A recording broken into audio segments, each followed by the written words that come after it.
أعوذ بالله من الشيطان الرجيم. بسم الله الرحمن الرحيم.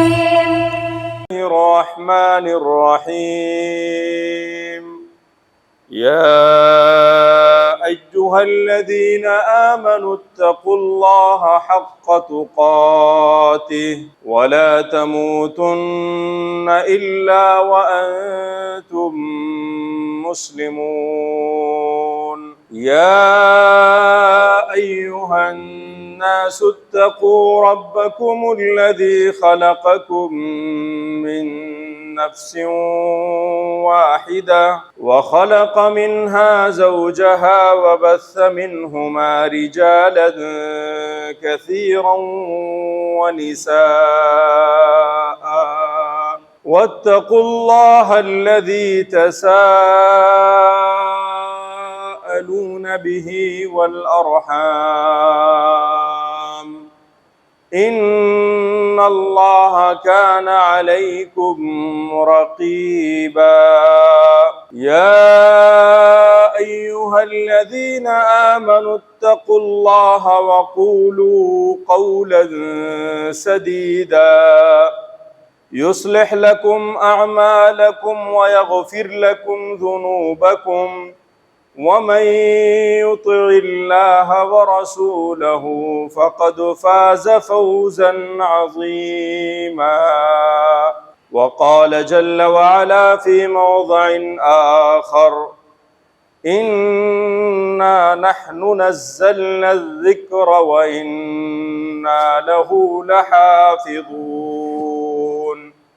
رب زدني علما رب اشرح لي صدري ويسر لي أمري واحلل عقدة من لساني يفقهوا قولي. تمام قسم کی بڑائی، کبریائی، حمد و ثنا، تسبیح و تمجید، تکبیر و تحلیل صرف رب العزت والجلال کے لیے ہے، جو اس دنیا کا خالق ہے، ہم سب کا مالک اور رازق ہے. اور بیش بہا درود و سلام نبی آخر الزماں جناب محمد ابن عبداللہ صلی اللہ علیہ وسلم کے ذات گرامی پر، جنہیں رب العزت والجلال نے رحمت للعالمین، بشیر و نذیر اور ہادی و مرشد بنا کر مبعوث فرمایا ہے. بزرگان محترم، نوجوان ساتھیوں اور دینی ملی ماں اور بہنوں، قرآن کریم آخری آسمانی کتاب ہے. اس کتاب کے تعلق سے اللہ رب العزت والجلال نے اپنے اسی کتاب کے اندر ارشاد فرمایا ہے کہ انا نحن نزلنا الذکر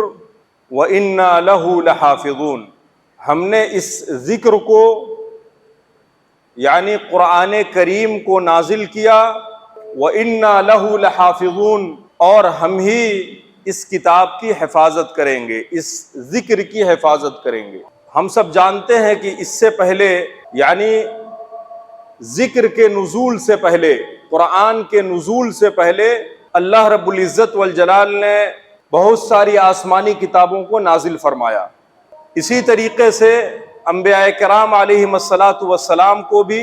اس دنیا میں بڑی تعداد میں مبعوث فرمایا.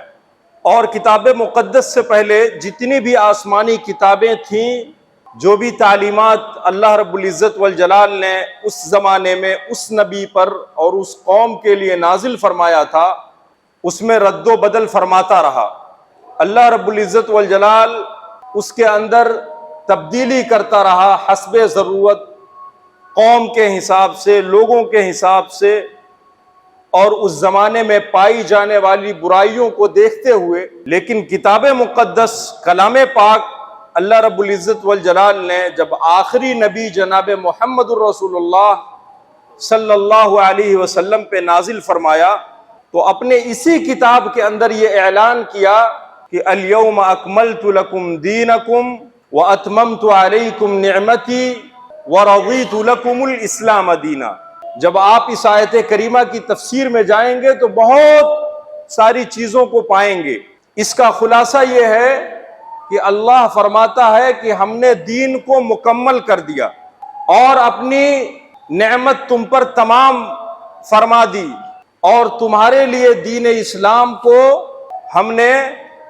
منتخب فرمایا اور اس سے میں راضی ہوں۔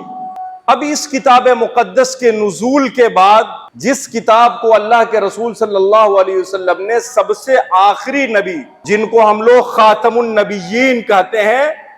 یعنی ان کے بعد اب اس دنیا میں کوئی نبی آنے والا نہیں ہے، خاتم النبیین پر سب سے آخری آسمانی کتاب کا نزول فرمایا، اور یہی ہمارے لیے رشد و ہدایت، فلاح و بہبود اور کامیابی و کامرانی کے لیے کافی ہے۔ اللہ تعالیٰ نے بنی نوع انسانیت کے لیے اس کتاب کے اندر جن چیزوں کا تذکرہ کیا ہے، وہ ساری چیزیں، وہ ساری تعلیمات انسان کو انسانی زندگی میں اور پھر اس دنیا سے منتقل ہونے کے بعد، رخصت ہونے کے بعد اخروی زندگی میں سعادت کے تمام سامان اللہ رب العزت والجلال نے ذکر فرمایا۔ اور اس کتاب کی عظمت کے لیے یہی کہہ دینا کافی ہے کہ یہ کلام الہی ہے، کسی بشر کا کلام نہیں ہے، کسی انسان کا کلام نہیں ہے۔ نبی جن کا رتبہ سب سے بڑا ہے، یہ ان کا بھی کلام نہیں ہے، جن کا درجہ اللہ کے بعد آتا ہے، بلکہ یہ کتاب کلام الہی ہے، اللہ رب العزت والجلال کا کلام ہے۔ اس کتاب کی عظمت اور اس کے مقام اور مرتبے کے لیے یہی کافی ہے کہ یہ کلام الہی ہے، یہ کلام مقدس ہے۔ اس کی عظمت، اس کی فضیلت اور اس کے مقام اور مرتبے پہ اگر گفتگو نہ کی جائے تو کلام الہی کہہ دینا یہ کافی ہے۔ لیکن موجودہ دور میں جس طریقے سے اس کتاب کے ساتھ بے اعتنائی برتی جا رہی ہے، جس طریقے سے چشم پوشی سے کام لیا جا رہا ہے، جس طریقے سے مسلم امہ اس کتاب سے اپنے آپ کو پیچھے رکھی ہوئی ہے، یہ بھی ایک لمبی داستان ہے اور حقیقت پر مبنی ہے۔ ہر انسان اگر اپنا جائزہ لے اس کتاب مقدس کے حوالے سے کہ ہمارا رشتہ اس کلام الہی سے، اس ذکر سے، اس کتاب مقدس سے، جس کی فضیلت اللہ جل شانہ نے اس کتاب میں مختلف مقام پر ذکر فرمایا ہے اور انسانیت کے رشد و ہدایت کے لیے آخری کڑی قرار دی ہے، ہمارا رشتہ اس کتاب سے کتنا ہے اور کہاں تک ہے۔ ہر انسان اپنا جائزہ لے، محاسبہ کرے تو اس نتیجے پر پہنچے گا کہ ہم لوگ قرآن کریم سے بہت دور ہیں، اور یہی دوری کا نتیجہ اور سبب ہے کہ ہم بہت سارے مشکلات سے دوچار ہیں، ذاتی زندگی میں بھی اور معاشرتی زندگی میں بھی، اور اسی طریقے سے ملی اور ملکی سطح پر جس بھی تناظر میں آپ دیکھیں اور اپنا محاسبہ کریں تو اس نتیجے پر پہنچیں گے کہ ہم لوگوں نے اس کتاب سے اپنے رشتے کو منقطع کر دیا، ہمارا رشتہ اس کتاب سے ختم ہو گیا ہے، اس کی تعلیمات ہماری زندگی میں نہیں ہے، بلکہ میں یوں کہوں کہ اس کتاب کی حقیقت، یعنی اللہ جل شانہ نے اس کتاب کو کب نازل کیا، کس طریقے سے نازل کیا، پھر اس کے نزول کے بعد اس کتاب کی حفاظت کس طریقے سے کی گئی، کن لوگوں نے لکھا اور کن مراحل سے گزر کے یہ کتاب مقدس کلام الہی قرآن مجید ہم تک پہنچا، ہم اس سے بھی واقف نہیں ہیں۔ آج لوگوں سے پوچھا جائے کہ قرآن کریم 23 سالہ زندگی پر مشتمل ہے، اللہ تعالیٰ نے اس کتاب کو وقفے سے حسب ضرورت نازل فرمایا، پھر آج یہ کلام پاک ہمارے ہاتھوں میں جس شکل میں موجود ہے، یہ شکل آئی کہاں سے؟ قرآن کریم میں 114 سورتوں کا ذکر ہے، ان سورتوں کو کس نے بنایا، اس کو کس نے تقسیم کیا، ان سورتوں کا نام کس نے رکھا، اور کس نے اس قرآن کریم کو ترتیب دی، سب سے پہلے کس نے اس قرآن کریم کو جمع کیا، اور اس کی حقیقت کیا ہے؟ میرے بھائیوں، یہ ایک لمبی گفتگو ہے۔ میں سمجھتا ہوں بہت معمولی تعداد مسلمان امہ میں ہے جو ان حقیقتوں سے آشنا ہے۔ قرآن کریم کی عظمت، اس کی تاریخ اور اس کے مقام و مرتبے سے واقف۔ یہ سب سے بڑی جہالت اور سب سے بڑی گمراہی کہ ہمارا ایمان جس کتاب پہ ہے، جس کتاب کے وجہ سے ہم زندہ ہیں، اور جس کتاب کے وجہ سے ہماری یہ سانسیں باقی ہیں، اور جس کتاب نے ہمیں یہ سکھایا کہ کس طریقے سے ہمیں اس دنیا میں زندہ رہنا ہے، ہم اس کتاب کی تعلیمات سے کوسوں دور ہیں۔ پوری دنیا میں جیسا کہ میں نے کہا ذلت و خواری، پستی، جس کا ہم آئے دن معائنہ کرتے ہیں، آئے دن مواجہہ کرتے ہیں، دیکھتے ہیں، ان سبوں کا لب لباب اور خلاصہ یہ ہے کہ مسلمان اپنی کتاب سے قریب نہیں۔ موجودہ دور میں اپنے ہاں روزانہ نت نئے مسائل کھڑے ہوتے ہیں۔ ابھی مسلم پرسنل لا کا ایشو آپ دیکھیں، اس کی کیا وجہ ہے میرے بھائیوں؟ ابھی جس طریقے سے کئی سال سے یہ مسئلہ اٹھ رہا ہے اور بچہ بچہ واقف ہے، چونکہ سب کے ہاتھ میں موبائل موجود ہے، ہر گھر کے اندر ٹیلی ویژن، اخبار موجود ہے، اور اس الیکٹرانک اور میڈیا کے زمانے میں ہر آدمی بالغ اور عاقل اور ہوشیار ہے، اس تک ہر چھوٹی بڑی چیز پہنچ رہی ہے۔ لیکن ان تمام کے باوجود میں یہ سمجھتا ہوں کہ ایک بڑی تعداد ہے جو مسلم پرسنل لا اس کی حقیقت سے وہ واقف نہیں ہے کہ ہمارے ذاتی مسائل کیا ہیں، ہمارے اسلامی مسائل، ہمارے وہ مسائل جو کتاب اور سنت سے ماخوذ ہیں، وہ حقیقت میں کیسے ہیں، کس طرح کے ہیں، اس کی نوعیت کیا ہے، ہم اس سے واقف نہیں۔ اور اگر واقفیت ملتی ہے تو غیروں کے ذریعے ملتی ہے، اخباروں کے ذریعے ملتی ہے کہ پرسنل لا سے مراد یہ ہے اور اس طرح کی چیزیں۔ آپ دیکھیں اس وقت میراث کا مسئلہ ہے، تعدد زواج کا مسئلہ ہے، اور اس طریقے سے بہت سارے مسائل ہیں جس کا تعلق ہمارے ذاتیات سے ہے، ہمارے دین اور ہمارے شریعت اور ہمارے کلچر اور ثقافت سے ہے۔ ہم اس سے واقف نہیں ہیں تو پھر ہم اس کا دفاع کیسے کر سکتے ہیں؟ اور اس سے پہلے 2-3 سال پہلے جس طریقے سے طلاق کا مسئلہ اٹھا تھا، قرآن کریم نے طلاق کا جو طریقہ بیان فرمایا ہے،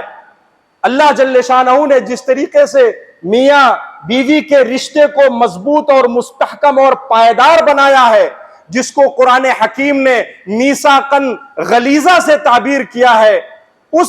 نکاح اور اس شادی بیاہ کے بندھن کو جس طریقے سے ہمارے سماج اور معاشرے میں فون کے ذریعے، واٹس ایپ کے ذریعے، میسیجز کے ذریعے توڑے جاتے ہیں اور اس پر عمل کیا جاتا ہے، میرے بھائیوں یہ بھی قرآنی تعلیمات کے خلاف ہے۔ یہی وجہ ہے کہ ہمارے اوپر زبردستی اس نظام کو تھوپا جا رہا ہے جس نظام سے ہم دور تھے۔ طلاق کا مسئلہ کیا یہ قرآن کے موافق نہیں تھا، یہ شریعت کے موافق نہیں تھا، لیکن ہماری زندگی میں عمل نہیں تھا، ہم اس سے واقف نہیں تھے۔ یہی مسئلہ میراث کا ہے۔ آج کہا جا رہا ہے کہ میراث میں اگر مرد کو، لڑکے کو اگر آدھا ملتا ہے تو خواتین کو بھی آدھا ملنا چاہیے۔ ہمارے ہاں اس پر عمل نہیں ہے میراث پہ۔ ہم اگر اپنا جائزہ لیں، اپنے خاندان کو دیکھیں، اپنے آباء و اجداد کو دیکھیں اور خود اپنے آپ کو دیکھیں تو ایک بڑی تعداد، بلکہ 99% ایسی تعداد اپنے ہاں موجود ہے جن کے ہاں بٹوارے کا، میراث کا صحیح نظام اور سسٹم موجود نہیں ہے۔ اگر ہے تو وہ صرف مردوں تک محدود ہے، بھائیوں تک محدود ہے، اس میں پھوپھیاں شامل نہیں ہیں، اس میں خواتین شامل نہیں ہیں، اس میں بہنیں شامل نہیں ہیں۔ تو آج اس طرح کا نظام ہم پر تھوپا جا رہا۔ میرے بھائیوں اور دوستو، اس کا خلاصہ یہ ہے کہ ہم نے قرآن کی عظمت کو نہیں جانا، قرآن کے مقام اور مرتبے کو نہیں سمجھا۔ اللہ رب العزت والجلال نے انسانوں کو پیدا کیا، اس سنسار کو پیدا کیا، اس شجر و حجر کو پیدا کیا، شمس و قمر کو پیدا کیا، زمین و آسمان کو پیدا فرمایا۔ اللہ رب العزت والجلال ان چیزوں سے سب سے زیادہ واقف ہے۔ انسانوں کو پیدا کیا، اس کی فطرت سے اللہ تعالیٰ سب سے زیادہ واقف کہ ان کو کس نظام کی ضرورت، کس سسٹم کی ضرورت، کس قانون کی ضرورت ہے۔ ان انسانوں کو اللہ سے زیادہ بہتر کوئی اور نہیں جان سکتا۔ ہماری حقیقت کو اللہ سے زیادہ کوئی اور پہچان نہیں سکتا ہے۔ اسی لیے اللہ رب العزت والجلال نے قرآن کریم کو نازل فرمایا۔ اس کی تشریح کے لیے، اس کی تعبیر اور اس کی تفسیر کے لیے اللہ جل شانہ نے جناب محمد الرسول اللہ صلی اللہ علیہ وسلم کو نبوت سے سرفراز فرمایا، اور اس کے بعد قرآن میں ذکر کیا کہ انا نحن نزلنا الذکر وانا لہ لحافظون۔ ہم نے جو چیزیں قرآن کی شکل میں جناب محمد الرسول اللہ صلی اللہ علیہ وسلم کے قلب اطہر پہ نازل فرمایا اور ان کے زبان مبارک سے پیارے نبی صلی اللہ علیہ وسلم کے ذریعے جن احادیث مبارکہ کو ہم نے اس دنیا میں نازل فرمایا، ان دونوں کی حفاظت کی ذمہ داری ہمارے ذمہ ہے، کسی اور کے ذمہ نہیں ہے۔ اسی لیے مفسرین لکھتے ہیں کہ ذکر سے مراد قرآن اور احادیث، قرآن اور اس کی تفسیر، یہ دونوں ہے۔ چونکہ بہت سارے ایسے مسائل قرآن کریم میں موجود ہیں جس کی تفسیر قرآن میں موجود نہیں۔ خود نماز کا مسئلہ، کلمہ شہادت، کلمہ توحید، جو سب سے بنیادی چیز ہے، ارکان اسلام میں سب سے پہلی اور بنیادی چیز کلمہ توحید، کلمہ شہادت، جس کا تذکرہ قرآن میں ہے، اور قرآن کا ایک بڑا حصہ اسی کلمہ توحید کے تعلق سے گفتگو کرتا ہے۔ اس کی تفسیر پیارے نبی جناب محمد رسول اللہ صلی اللہ علیہ وسلم نے کی کہ کلمہ شہادت کا مطلب کیا ہے، توحید کا مطلب کیا ہے۔ اسی طریقے سے نماز ہے میرے بھائیوں، زکوٰۃ ہے، رمضان کا روزہ اور حج ہے، ان ساری چیزوں کا تذکرہ قرآن میں موجود ہے، لیکن اس کی تفسیر موجود نہیں ہے کہ کس طریقے سے نماز ادا کی جائے، کس طریقے سے زکوٰۃ دیا جائے، کیسے رمضان کا روزہ رکھا جائے، کیسے حج بیت اللہ کی ادائیگی کی جائے۔ ان ساری چیزوں کی تفسیر اللہ کے رسول جناب محمد الرسول اللہ صلی اللہ علیہ وسلم نے بیان فرمائی۔ تو اس لیے ہماری شریعت کی حفاظت کی ذمہ داری اللہ رب العزت والجلال نے اپنے ذمہ لی۔ اسی لیے قرآن کریم کا جب نزول ہوتا تھا تو اللہ تعالیٰ ارشاد فرماتا ہے پیارے نبی صلی اللہ علیہ وسلم کو مخاطب کرتے ہوئے کہ لا تحرک به لسانک لتعجل به ان علینا جمعہ وقرآنہ ثم ان علینا بیانہ۔ قرآن کہتا ہے، اللہ تعالیٰ ارشاد فرماتے ہیں کہ جب قرآن کا نزول ہوتا جبرائیل امین کے ذریعے پیارے نبی جناب محمد الرسول اللہ صلی اللہ علیہ وسلم پہ، تو آپ تیزی سے اپنے زبان کو حرکت دیتے، اور آپ کی یہ کوشش اور عادت مبارکہ تھی کہ آپ قرآن کریم کو تیزی سے اپنے دل و دماغ کے اندر بیٹھا لیں، محفوظ کر لیں۔ اس تیزی اور اس سرعت کو اللہ رب العزت والجلال نے دیکھتے ہوئے پیارے نبی کو مخاطب کرتے ہوئے اپنے کتاب میں کہا کہ لا تحرک به لسانک لتعجل به، آپ اپنی زبان کو اتنی تیزی سے نہ چلائیں، آپ کی یہ کوشش نہ ہو کہ ہم جلدی سے اس کو یاد کر لیں گے، حفظ کر لیں گے۔ ان علینا جمعہ وقرآنہ، آپ جان لیں کہ اس قرآن کریم کو ہم نے نازل کیا اور اس کی حفاظت کی ذمہ داری ہمارے اوپر ہے۔ ثم ان علینا بیانہ، اور پھر اس قرآن کریم کے جمع کرنے، اس کی حفاظت کرنے اور اس کی تفسیر اور توضیح کرنے کی ذمہ داری ہماری ہے۔ یہ اللہ تعالیٰ نے اپنے ذمہ لیا ہے۔ سابقہ قوموں کی طرح اگر اس کتاب کا معاملہ ہمارے اوپر ہوتا تو سب سے زیادہ ہم لوگ اس کتاب سے غافل اور دور ہوتے، سب سے زیادہ بے اعتنائی اس کتاب کے ساتھ ہم لوگ برتتے۔ چونکہ سال سال گزر جاتا، ہم اس کتاب کو چھوتے نہیں ہیں، اس کتاب کے طرف ہمارے نگاہیں نہیں اٹھتی ہیں، اس کتاب کے مقام اور مرتبے کو جاننے کی کوشش نہیں کرتے ہیں۔ ہماری روحیں ختم ہو گئی ہیں، ہمارا ضمیر مردہ ہو گیا ہے، ہمارے جسم اور خون کے اندر وہ حرکت نہیں ہے جس سے ہم قرآن کی عظمت کو جان سکیں، قرآن کی چاشنی، اس کی محبت سے ہم قریب ہو سکیں۔ یہی وجہ ہے میرے بھائیوں کہ آپ ہمیشہ سنتے ہیں کہ کہیں فلاں ملک میں، کہیں فلاں جگہ پہ قرآن کی بے حرمتی کی جا رہی، قرآن کریم کے ساتھ توہین کی جا رہی ہے اور قرآن کریم کا استحصال کیا جا رہا ہے۔ ابھی آپ نے دیکھا نہیں کہ عید کے موقع پہ جب پوری دنیا میں مسلم امہ عید کی خوشیاں منا رہی تھی، یوم النحر و کر میں مشغول تھی، اور حج جیسے مقدس اور عظیم عبادت کے ادائیگی کے لیے دنیا کے گوشے گوشے سے لوگ مکہ المکرمہ میں اکٹھا ہوئے تھے، ایسے خوشی کے موقع میں اور دنیا کے سب سے افضل ترین ایام سے جب یہ امت گزر رہی تھی، اس وقت قرآن کریم کی توہین کی جا رہی، اس وقت قرآن کریم کے ساتھ نازیبہ حرکتیں کی جا رہی تھی۔ میرے بھائیوں اور دوستوں، اس کے باوجود ہم اس کی تعلیمات سے ناواقف ہیں، اس کے باوجود بھی ہمیں یہ احساس نہیں ہوتا کہ ہم اس کتاب کی تعلیمات سے اپنے سینے کو منور کریں، ہم قرآن کی روشنی سے اپنے سینے کو جگمگائیں، اپنے دل و دماغ کو تازگی بخشیں، ہم اپنے اندر روحانیت پیدا کریں۔ ہمیں ان تمام حادثات واقعات کے باوجود بھی ہمارا ضمیر زندہ نہیں ہوتا، ہم سمجھنے کی کوشش نہیں کرتے، اپنے اندر بیداری پیدا کرنے کی کوشش نہیں کرتے، ہم اپنے اندر اس کتاب کے تئیں وہ شعور جگانے کی کوشش نہیں کرتے۔ میرے محترم بھائیوں اور دوستو، سب سے پہلے ہم اس کتاب مقدس کے تعلق سے اپنے علم میں اضافہ کریں کہ اس کتاب کی حقیقت کیا ہے، اللہ جل شانہ نے اس کتاب کی عظمت کو کس طریقے سے بیان کیا اور اس کتاب مقدس کو کیسے نازل کیا، یہ ساری چیزیں قرآن کریم کے اندر موجود ہیں۔ پیارے نبی صلی اللہ علیہ وسلم نے ان تمام چیزوں کی تفسیر بیان فرمائی ہے اور اللہ رب العزت والجلال نے اس کا تذکرہ کیا ہے۔ اس کتاب کے نزول کا سب سے بنیادی مقصد کیا ہے، سب سے اہم سبب کیا ہے، اس کتاب کے نزول کا اس دنیا میں کیا کردار ہے، اس کتاب کو کیوں نازل کیا گیا، اور اس کتاب کے نزول کے بعد اس دنیا میں دوسری کتاب یا دوسرے قانون کی کیوں ضرورت نہیں ہے، یہ سارے سوالات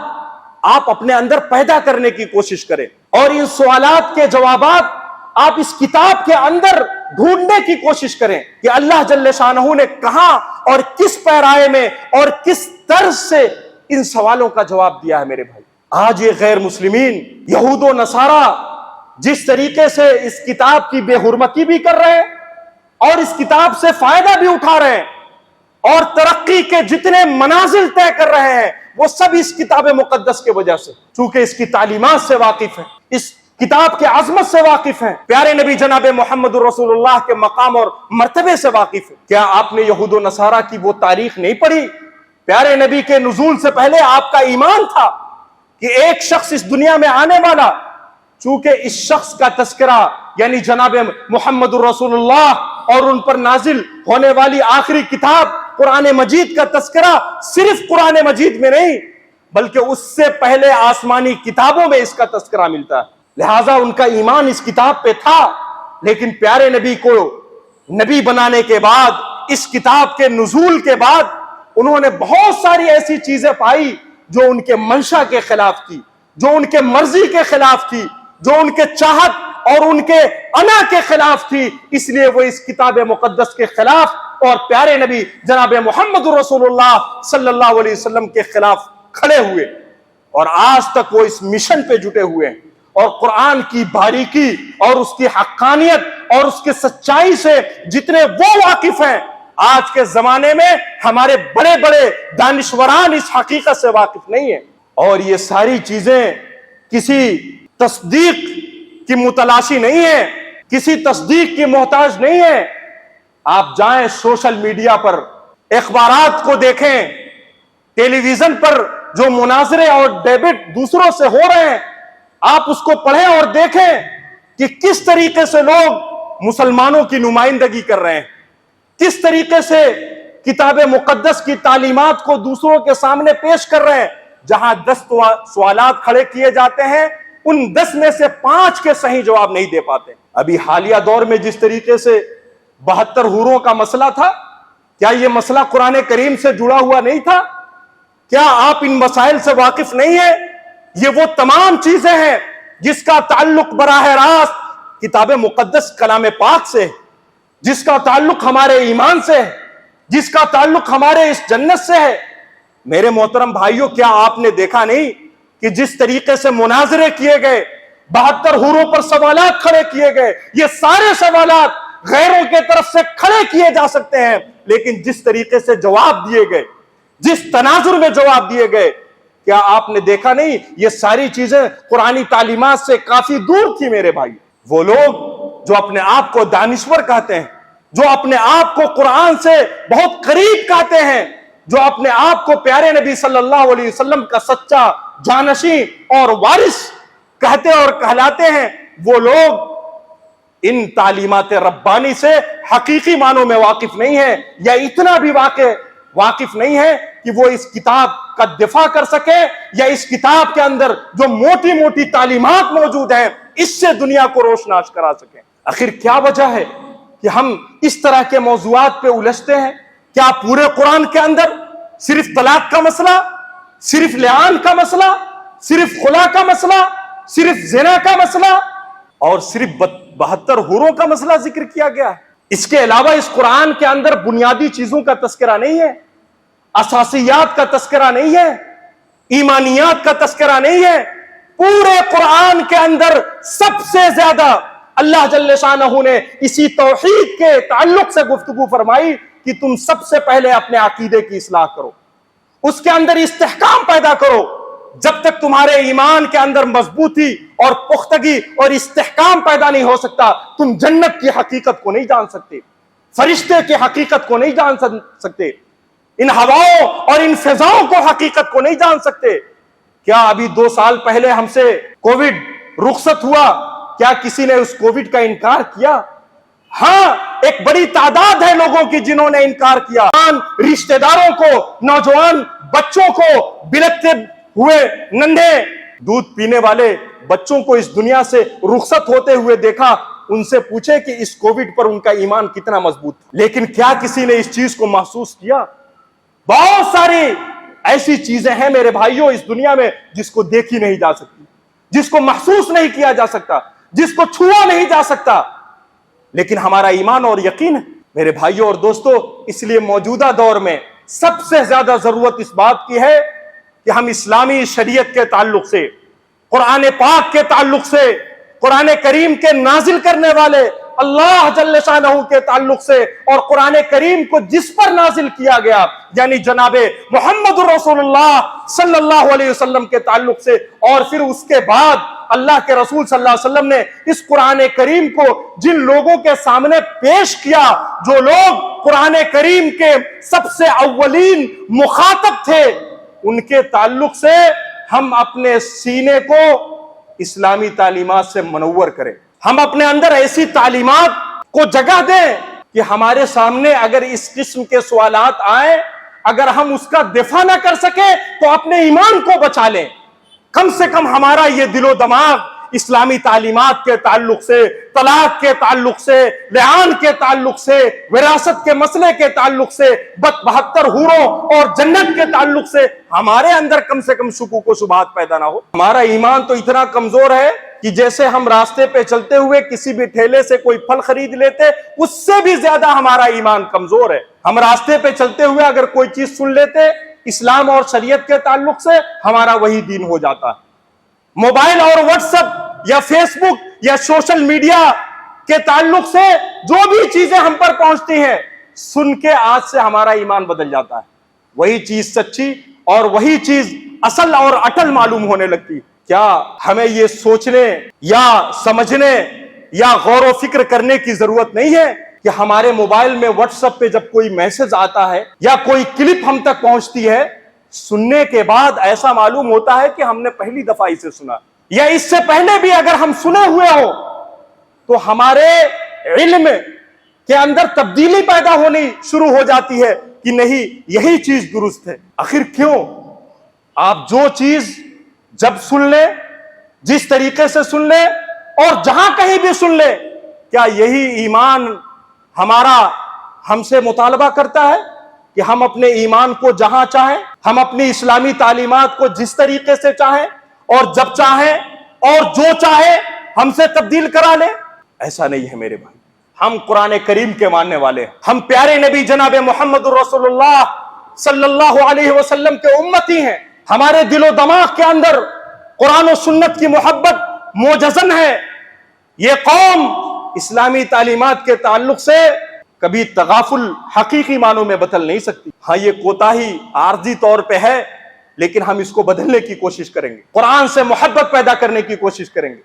گلی کوچوں، مکاتب و مدارس اور محلات میں اس قسم کے پروگرام منعقد کیے جائیں گے جس کے ذریعے قرآن کے عظمت کو، دیے کو جلایا جا سکے، قرآن کے مقام و مرتبے کو اپنے نولہال بچوں کے سینوں میں مستحکم کیا جا سکے، اور ہم اس تعلق سے کوشش بھی کریں گے، محنت بھی کریں گے، قرآن کی حقیقت کو جاننے اور سمجھنے کی کوشش بھی کریں گے۔ یہی تو وہ قرآن کریم ہے جس کی تاثیر کو اس دنیا نے دیکھا تو ایک بڑی تعداد حلقے بگوش اسلام ہوئی، انہوں نے اسلام کو قبول کیا۔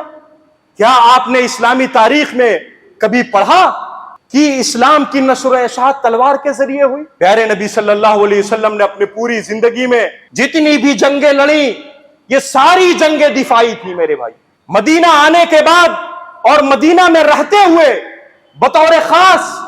آپ پر، آپ کے صحابہ کرام پر، بالخصوص حضرت بلال و سمیہ اور آپ کے دوست سیدنا ابو بکر صدیق، ایک لمبی تاریخ ہے۔ آپ پورے مکے کی 13 سالہ زندگی کی تاریخ کو پڑھیں، دنیا کے تمام مظالم اللہ کے رسول اور ان کے صحابہ کرام پہ ڈالا گیا۔ کوئی ایسی ظلم کی شکل نہیں تھی جو اس زمانے میں ان لوگوں پر آزمایا نہ گیا ہو۔ آج بڑے بڑے جیلوں میں ویسا عذاب نہیں دیا جاتا جیسے اس زمانے میں حضرت بلال اور حضرت سمیہ پر آزمایا گیا، اور اس سے یہ لوگ دوچار ہوئے۔ اور اس کے بعد اللہ کے رسول صلی اللہ علیہ وسلم جب مدینہ تشریف لے آئے، سب سے پہلی جنگ غزوہ بدر، رمضان کا مہینہ، آپ اس کی تاریخ پڑھنے کی کوشش کریں۔ غزوہ احد ہے، خندق ہے، اس کے بعد لمبی تاریخ ہے میرے بھائی۔ ان سارے غزوات سے آپ واقف ہوں تاکہ آپ پوری دنیا کے سامنے ڈنکے کی چوٹ پر کہہ سکیں پوری اسلامی تاریخ میں کوئی ایک تلوار ناحق نہیں اٹھا۔ اور بطور خاص اللہ کے رسول جناب محمد الرسول اللہ صلی اللہ علیہ وسلم نے کبھی کسی صحابی کو، بلکہ آپ جن لوگوں کو ان دفاعی جنگوں میں بھیجتے تو آپ خصوصی ہدایات جاری فرماتے کہ کان کھول کر سن لو، کسی بوڑھے کے ساتھ تمہارا کوئی معاملہ نہیں ہونا چاہیے، کسی بچے کو نہیں چھیڑنا، یہ تمہاری نگاہیں، یہ تمہاری تلواریں، یہ تمہاری طاقتیں کسی خاتون پر نہیں اٹھنا چاہیے۔ اللہ اکبر، یہ شجر و حجر، اس کو نقصان نہیں پہنچنا چاہیے، یہ چرند و پرند، یہ حیوانات، ارے بھائی پھر بچا کون؟ بوڑھے کو چھو نہیں سکتے، بچوں کے طرف نگاہ نہیں اٹھا سکتے، خواتین و دوشیزائیں ہمارے اس فہرست سے باہر ہیں۔ یہ شجر و حجر، یہ پرندے، یہ جانور، اللہ کے رسول صلی اللہ علیہ وسلم ان دفاعی جنگوں کے لیے جب بھیجتے تو اس قسم کی ہدایات، دنیا میں کبھی آپ ایسی کوئی جنگ دیکھیں؟ یہ اسلام میرے بھائیوں جس کے معنی ہے پیس کے، امن و آشتی اور سلامتی کے، یہی وجہ ہے کہ ایک مسلمان کے زبان پر ہمیشہ یہی کلمہ ہوتا ہے اور ہر ایک کے لیے یہی ہوتا ہے کہ السلام علیکم ورحمت اللہ، تم پر امن ہو، آشتی، سلامتی، پیس ہو۔ ہم نماز بھی پڑھتے ہیں تو نماز کے بعد یہی کہتے ہیں السلام علیکم ورحمت اللہ۔ یہ اسلام ہے میرے بھائی، یہ مذہب اسلام ہے، یہ پیس کا، یہ امن کا گہوارہ ہے میرے بھائیوں۔ آج مسلمان امہ قرآن کی تعلیمات اور اسی اسلام کی تعلیمات سے دور ہے میرے۔ اس کے بعد ہم روتے ہیں، بلبلاتے ہیں، بلکتے ہیں کہ کبھی آذان پہ پابندی، کبھی طلاق پہ پابندی۔ ارے بھائی، طلاق کی حقیقت سے پوری دنیا ناواقف ہے، بہت چھوٹی تعداد طلاق کے مسئلے سے واقف ہے، اس طلاق کے مسئلے سے جس کا تذکرہ قرآن کریم میں ہے۔ اسی طریقے سے شادی کے مسائل، شادی بیاہ کے طریقے، مسلم امہ، یہ نوجوان امہ قرآن کریم سے بہت زیادہ دور ہے، ایک چھوٹی سی تعداد اس سے واقف ہے۔ یہی حال ہمارے شرعی تمام امور سے متعلق ہے میرے بھائیوں۔ ہمیں چاہیے میرے بھائیوں اور دوستوں کہ ہم قرآن کریم کی عظمت، اس کی فضیلت، اس کے مقام اور مرتبے اور اس کی تاثیر کو اپنے سینے میں اتارنے اور سمجھنے اور اس کو عملی زندگی میں نافذ کرنے اور قرآن سے پوچھنے کہ آخر قرآن کا یہ کون سا انقلاب تھا کہ اس کے نزول کے بعد دنیا کی پوری تاریخ بدل گئی، پوری دنیا کی شکل بدل گئی۔ کیا یہ صحابہ کرام جو ایمان لے آئے، اللہ کے رسول صلی اللہ علیہ وسلم کے نقش قدم پہ چلے اور ان کے ایک ایک اشاروں پر اپنے گردنوں کو قربان کیا، یہ کون لوگ تھے؟ یہ وہی زمانے جاہلیت کے لوگ تھے جو اسلام کے دشمن تھے، اسلام آنے سے پہلے ایک دوسرے کے خون کے پیاسے تھے، اور ایک دو نہیں، ہزاروں کی تعداد میرے بھائیوں۔ حضرت عمر کی تاریخ کو دیکھیں، قبول اسلام کے واقعے کو آپ پڑھیں، اس کے علاوہ جتنے بھی صحابہ کرام ہیں آپ دیکھیں یہ کون لوگ تھے۔ قرآن کریم کے نزول کے بعد ان کی زندگی بدل گئی، چونکہ قرآن کریم کی تاثیر کو انہوں نے سمجھا، اس کی فصاحت و بلاغت کو اپنے سینے میں انہوں نے جگہ دی، اس کی حقانیت کو جاننے کی کوشش کی، اور انہوں نے کہا کہ یہ قرآن، یہ کلام الہی، یہ کسی انسان کا کلام نہیں ہو سکتا ہے۔ اور جو لوگ بہت زیادہ اس زمانے میں متعنت تھے، اسلام کے پیارے نبی اور قرآن کے دشمن تھے، وہ مجبور ہوئے اس بات کو کہنے پہ کہ یہ محمد الرسول اللہ صلی اللہ علیہ وسلم جادوگر ہے، یہ ساحر ہیں، یہ کاہن ہیں، ان پہ الزام لگایا گیا میرے بھائی۔ لیکن کلام الہی سے ان کے اندر یہ طاقت نہیں جٹی کہ اس کلام الہی کے سامنے اپنے آپ کو وہ پیش کر سکے۔ اس زمانے کے بڑے بڑے بلغائے عدنان، فصحائے قحطان، یہ سب اس کتاب کریم کے نزول کے بعد ہیچ ہو گئے، ختم ہو گئے، ان کی حقیقتیں ختم ہو گئی، اور خانہ کعبہ جیسے مقدس مقام پہ اس زمانے کے بڑے بڑے ادبا و شعراء کے قصیدے لٹکائے جاتے تھے۔ یہ بہت اعزاز کی بات ہے کہ کسی کے کلام کو خانہ کعبہ پہ زمانے جاہلیت میں لٹکایا جائے۔ میرے بھائیوں، قرآن کریم کا جب نزول ہوا تو اس کلام کے سامنے ان تمام کلام کو اٹھا کر پھینک دیا گیا۔ ان 7 بڑے شعراء میں سے ایک شاعر حضرت لبید بن ربیعہ رضی اللہ تعالیٰ عنہ تھے، جو ایمان لے آئے۔ اپنے بارے میں وہ کہتے ہیں کہ ایمان لانے کے بعد 8 سال تک میں زندہ رہا،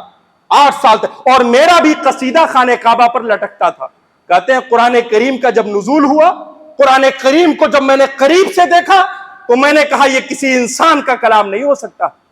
اور انہوں نے شاعری چھوڑ دی قرآن کے نزول کے بعد۔ بلکہ حضرت عمر کے زمانے میں یا حضرت عمر نے ان سے کہا کہ بھائی ذرا شعر و شاعری سنائیے اپنے زمانے کے بڑے شاعر حضرت لبید بن ربیعہ رضی اللہ تعالیٰ عنہ۔ تو انہوں نے سورہ بقرہ کی آیتیں تلاوت کرنی شروع کی اور کہا قرآن کریم کے نزول کے بعد اب کسی شعر و شاعری کی ضرورت نہیں ہے۔ اور اس پورے 8 سالہ زندگی میں اتنے بڑے ادیب و شاعر نے صرف ایک شعر کہا، اور وہ شعر کیا ہے؟ الحمدللہ الذی اذ لم یأتنی اجلی حتی لبست من الاسلام سربالا۔ اور یہ شعر بھی اللہ رب العزت کی بڑائی اور اس اسلام کی تعریف پر مبنی ہے میرے بھائی۔ آج ہم اس کتاب سے ناواقف ہیں، آج قرآنی تعلیمات سے ہم کوسوں دور ہیں۔ ہمیں چاہیے کہ ہم قرآن کریم کے تعلق سے بیداری پیدا کریں۔ ہم اللہ رب العزت والجلال سے دعا کریں کہ رب العالمین حقیقی معنوں میں قرآن کریم کی محبت اور اس کی چاشنی کو ہمارے سینے کے اندر جاگزی فرما دے۔ رب العالمین جب تک ہمیں زندہ رکھ، صحیح اسلامی عقیدے پر زندہ رکھ، اور جب ہمارا خاتمہ ہو تو خاتمہ بالخیر ہو۔